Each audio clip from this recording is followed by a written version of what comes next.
38-46 निस्संदेह हमने उन्हें एक विशिष्ट बात के लिए चुन लिया था और वो वास्तविक घर आखिरत की याद थी। 38-47 और निश्चय ही वे हमारे यहाँ चुने हुए नेक लोगों में से है।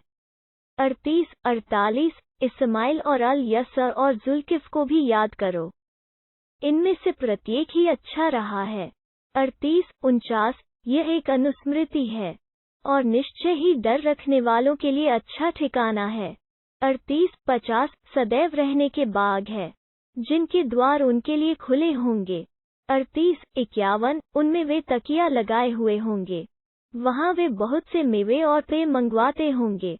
38-52 और उनके पास निगाहें बचाए रखने वाली स्त्रियां होंगी जो समान अवस्था की होंगी। 38-53 यह है वो चीज़ जिसका हिसाब के दिन के लिए तुमसे वादा किया जाता है। 38-54 यह हमारा दिया है जो कभी समाप्त न होगा। 38-55 एक और यह है, किंतु सरकशों के लिए बहुत बुरा ठिकाना है। 38-56 जहन्नम जिसमें वे प्रवेश करेंगे तो वो बहुत ही बुरा विश्राम स्थल है। 38-57 यह है, अब उन्हें इसे चखना है, खौलता हुआ पानी और रक्तयुक्त पीप। 38-58 और इसी प्रकार की दूसरी और भी चीजें। 38-59 यह एक भीड़ है जो तुम्हारे साथ घुसी चली आ रही है, कोई आवभगत उनके लिए नहीं, वे तो आग में पड़ने वाले हैं। 38-60 वे कहेंगे, नहीं, तुम नहीं, तुम्हारे लिए कोई आवभगत नहीं, तुम ही यह हमारे आगे लाए हो, तो बहुत ही बुरी है यह ठहरने की जगह। उद्धरण चिन्ह। 38-61 वे कहेंगे, ए हमारे रब, जो हमारे आगे यह मुसीबत लाया उसे आग में दोहरी यातना दे। उद्धरण चिन्ह। 38-62 और वे कहेंगे, क्या बात है कि हम उन लोगों को नहीं देखते जिनकी गणना हम बुरों में करते थे। 38-63 क्या हमने यूं ही उनका मजाक बनाया था, यह उनसे निगाहें चूक गई हैं। उद्धरण चिन्ह। 38-64 निस्संदेह आग में पड़ने वालों का यह आपस का झगड़ा तो अवश्य होना है।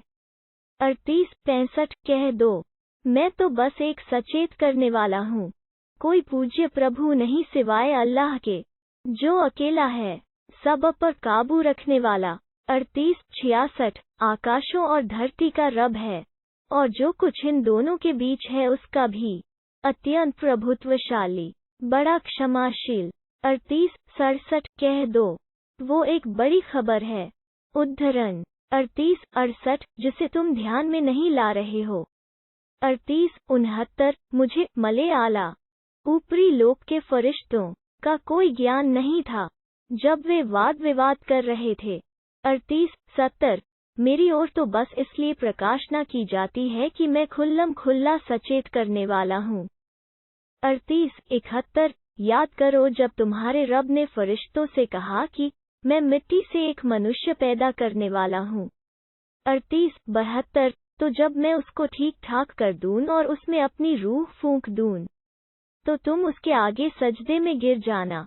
38-73 तो सभी फरिश्तों ने सजदा किया सिवाय इबलीस के। 38-74 उसने घमंड किया और इनकार करने वालों में से हो गया। 38-75 कहा, ए इबलीस, तुझे किस चीज ने उसको सजदा करने से रोका जिसे मैंने अपने दोनों हाथों से बनाया? क्या तूने घमंड किया या तू कोई ऊंची हस्ती है? उद्धरण चिन्ह। 38-76 उसने कहा, मैं उससे उत्तम हूँ, तूने मुझे आग से पैदा किया और उसे मिट्टी से पैदा किया। 38-77 कहा, अच्छा, निकल जा यहाँ से, क्योंकि तू धुकारा हुआ है। 38-78 और निश्चय ही बदला दिए जाने के दिन तक तुझ पर मेरी लानत है। 38-79 उसने कहा, ऐ मेरे रब, फिर तू मुझे उस दिन तक के लिए मोहल्लत दे जबकि लोग जीवित करके उठाए जाएंगे। 38-80 कहा, अच्छा, तुझे निश्चित एवं 38-81 ज्ञात समय तक मोहलत है। 38-82 उसने कहा, तेरे प्रताप की सौगंध, मैं अवश्य उन सब को बहकाकर रहूंगा। 38 83 सिवाय उनमें से तेरे उन बंदों के जो चुने हुए हैं। 38 84 कहा, तो यह सत्य है और मैं सत्य ही कहता हूँ। 38 85 कि मैं जहन्नम को तुझसे और उन सब से भर दूंगा जिन्होंने उनमें से तेरा अनुसरण किया होगा। 38 86 कह दो, मैं इस पर तुमसे कोई पारिश्रमिक नहीं मांगता और न मैं बयान करने वालों में से हूँ। 38 87 वो तो एक अनुस्मृति है सारे संसार वालों के लिए। 38 88 और थोड़ी ही अवधि के पश्चात उसकी दी हुई खबर तुम्हें मालूम हो जाएगी। 39 1 इस किताब का अवतरण अल्लाह अत्यंत प्रभुत्वशाली तत्वदर्शी की ओर से है। 39 2 निस्संदेह हमने यह किताब तुम्हारी ओर सत्य के साथ अवतरित की है। 39 3 जान रखो कि विशुद्ध धर्म अल्लाह ही के लिए है। रहे वे लोग जिन्होंने उससे हटकर दूसरे समर्थक और संरक्षक बना रखे हैं, कहते हैं हम तो उनकी बंदगी इसीलिए करते हैं कि वे हमें अल्लाह का सामीप्य प्राप्त करा दें। निश्चय ही अल्लाह उनके बीच उस बात का फैसला कर देगा जिसमें वे विभेद कर रहे हैं। अल्लाह उसे मार्ग नहीं दिखाता जो झूठा और बड़ा अकृतज्ञ हो। 39 4 यदि अल्लाह अपनी कोई संतान बनाना चाहता तो वो उसमें से जिन्हें पैदा कर रहा है चुन लेता। महान और उच्च है वो अल्लाह है अकेला, सब पर काबू रखने वाला। 39 5 उसने आकाशों और धरती को सत्य के साथ पैदा किया। रात को दिन पर लपेटता है और दिन को रात पर लपेटता है, और उसने सूर्य और चंद्रमा को वशीभूत कर रखा है। प्रत्येक एक नियत समय को पूरा करने के लिए चल रहा है। जान रखो वही प्रभुत्वशाली बड़ा क्षमाशील है। 39 6 उसने तुम्हें अकेली जान पैदा किया, फिर उसी से उसका जोड़ा बनाया और तुम्हारे लिए चौपायों में से 8 नर मादा उतारे। वो तुम्हारी माँओं के पेटों में 3 अंधेरों के भीतर तुम्हें एक सृजन रूप के पश्चात अन्य एक सृजन रूप देता चला जाता है। वही अल्लाह तुम्हारा रब है, बादशाही उसी की है, उसके अतिरिक्त कोई पूज्य प्रभु नहीं। फिर तुम कहाँ फिरे जाते हो? 39 7 यदि तुम इनकार करोगे तो अल्लाह तुमसे निष्प्रह है। यद्यपि वो अपने बंदों के लिए इनकार को पसंद नहीं करता, किंतु यदि तुम कृतज्ञता दिखाओगे तो उसे वो तुम्हारे लिए पसंद करता है। कोई बोझ न उठाएगा, फिर तुम्हारी वापसी अपने रब ही की ओर है, और वो तुम्हें बता देगा जो कुछ तुम करते रहे होगे। निश्चय ही वो सीनों तक की बातें जानता है। 39 8 जब मनुष्य को कोई तकलीफ पहुंचती है तो वो अपने रब को उसी की ओर रुजू होकर पुकारने लगता है। फिर जब वो उस पर अपनी अनुकंपा करता है तो वो उस चीज को भूल जाता है जिसके लिए पहले पुकार रहा था और दूसरों को अल्लाह के समकक्ष ठहराने लगता है, ताकि इसके परिणाम स्वरूप वो उसकी राह से भटका दे। कह दो, अपने इनकार का थोड़ा मजा ले लो, निस्संदेह तुम आग वालों में से हो। 39 9 क्या उक्त व्यक्ति अच्छा है या वो व्यक्ति जो रात की घड़ियों में सजदा करता और खड़ा रहता है, आखिरत से डरता है और अपने रब की दयालुता की आशा रखता हुआ विनयशीलता के साथ बंदगी में लगा रहता है? कहो, क्या वे लोग जो जानते हैं और वे लोग जो नहीं जानते दोनों समान होंगे? शिक्षा तो बुद्धि और समझ वाले ही ग्रहण करते हैं। 39 10 कह दो कि ऐ मेरे बंदो जो ईमान लाए हो, अपने रब का डर रखो। जिन लोगों ने अच्छा कर दिखाया उनके लिए इस संसार में अच्छाई है, और अल्लाह की धरती विस्तृत है, जमे रहने वालों को तो उनका बदला बेहिसाब मिलकर रहेगा।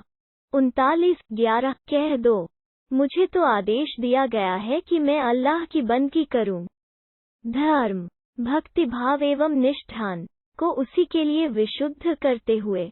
39 12 और मुझे आदेश दिया गया है कि सबसे बढ़कर मैं स्वयं आज्ञाकारी बनूं। 39 13 कहो, यदि मैं अपने रब की अवज्ञा करूं तो मुझे एक बड़े दिन की यातना का भय है। 39 14 कहो, मैं तो अल्लाह ही की बंदगी करता हूँ, अपने धर्म को उसी के लिए विशुद्ध करते हुए। 39:15 अब तुम उससे हटकर जिसकी चाहो बंदगी करो, कह दो। वास्तव में घाटे में पड़ने वाले तो वही है जिन्होंने अपने आप को और अपने लोगों को क़यामत के दिन घाटे में डाल दिया। जान रखो, यही खुला घाटा है। 39:16 उनके लिए उनके ऊपर से भी आग की छतरियां होंगी और उनके नीचे से भी छतरियां होंगी। यही वो चीज़ है जिससे अल्लाह अपने बंदों को डराता है। ऐ मेरे बंदो, अतः तुम मेरा डर रखो। 39:17 रहे वे लोग जो इससे बचे कि वे तागूत बड़े हुए फसादी की बंदगी करते हैं और अल्लाह की ओर रुजू हुए, उनके लिए शुभ सूचना है। 39:18 अतः मेरे उन बंदों को शुभ सूचना दे दो जो बात को ध्यान से सुनते हैं, फिर उस अच्छी से अच्छी बात का अनुपालन करते हैं। वही हैं जिन्हें अल्लाह ने मार्ग दिखाया है और वही बुद्धि और समझ वाले हैं। 39:19 तो क्या वो व्यक्ति जिस पर यातना की बात सत्यापित हो चुकी है, यातना से बच सकता है, तो क्या तुम छुड़ा लोगे उसको जो आग में है। 39:20 अलबत्ता जो लोग अपने रब से डर कर रहे उनके लिए ऊपरी मंजिल पर कक्ष होंगे, जिनके ऊपर भी निर्मित कक्ष होंगे, उनके नीचे नहरें बह रही होगी। ये अल्लाह का वादा है, अल्लाह अपने वादे का उल्लंघन नहीं करता। 39:21 क्या तुमने नहीं देखा कि अल्लाह ने आकाश से पानी उतारा, फिर धरती में उसके स्रोत प्रवाहित कर दिए, फिर उसने द्वारा खेती निकालता है जिसके विभिन्न रंग होते हैं, फिर वो सूखने लगती है, फिर तुम देखते हो कि वो पीली पड़ गई, फिर वो उसे चूर्ण विचूर्ण कर देता है। निस्संदेह इसमें बुद्धि और समझ वालों के लिए बड़ी याद दहानी है। 39:22 अब क्या वो व्यक्ति जिसका सीना हृदय अल्लाह ने इस्लाम के लिए खोल दिया, अतः वो अपने रब की ओर से प्रकाश पर है, उस व्यक्ति के समान होगा जो कठोर हृदय और अल्लाह की याद से गाफिल है। अतः तबाही है उन लोगों के लिए जिनके दिल कठोर हो चुके हैं, अल्लाह की याद से खाली होकर वही खुली गुमराही में पड़े हुए हैं।